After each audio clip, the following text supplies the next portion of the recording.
Eric, how do you feel about roasting it whole? Throw that thing in the oven, man. Just like, a whole roasted cauliflower itself is just honestly so good. But let me show you another trick of the trade. Instead of just leaving the roasted cauliflower as it is, add some brown butter to it. Brown butter and cauliflower is one of my all-time favorite pairs. This recipe is so simple. It's gonna take a little bit of time in the oven, but honestly, the prep work is just really, really easy. So it starts off with a whole cauliflower. Now I'm making this recipe for about a 5-inch, 4-inch cauliflower. You don't want some monster thing because it is going to affect the cooking time.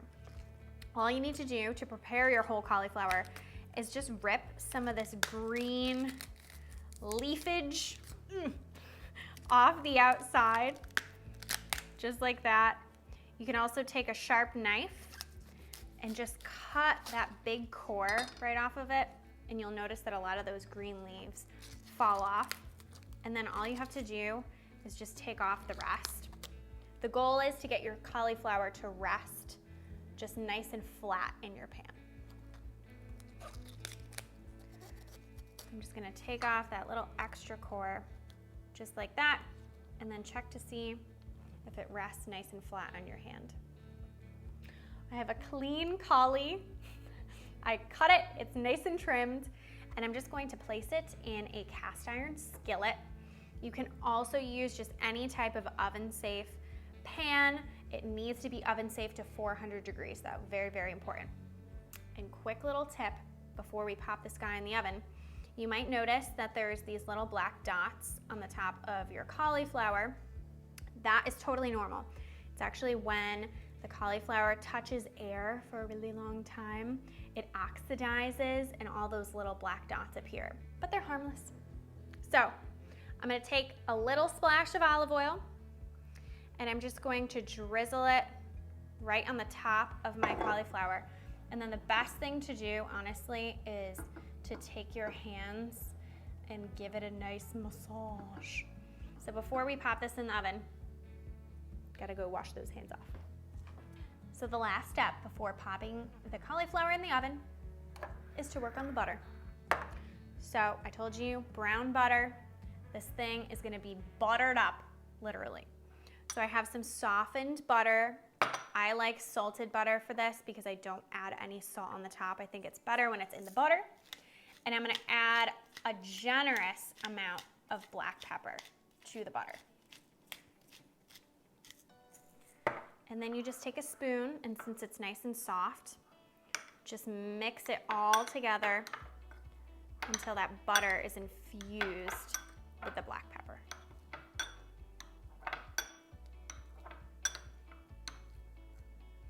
So it's time to set the butter aside because you're gonna be adding it last minute, right when the cauliflower is about to be done. And it's time to put our cauliflower in the oven. So we're gonna set our oven to 400 degrees, and I'm gonna show you every step of the way on how to roast this thing. Cover the pan tightly with foil. Bake for 30 minutes. Remove the foil from the pan after 30 minutes.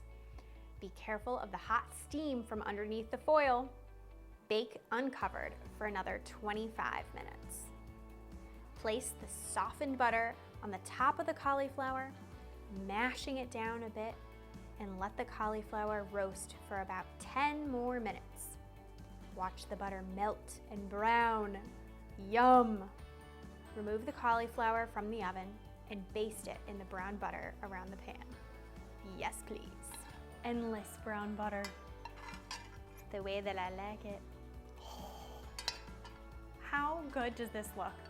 One thing that I do like to do though is take a little fresh chives, and it cuts the richness of the cauliflower and the brown butter with just a little fresh chive right on the top, just like that. It's my time.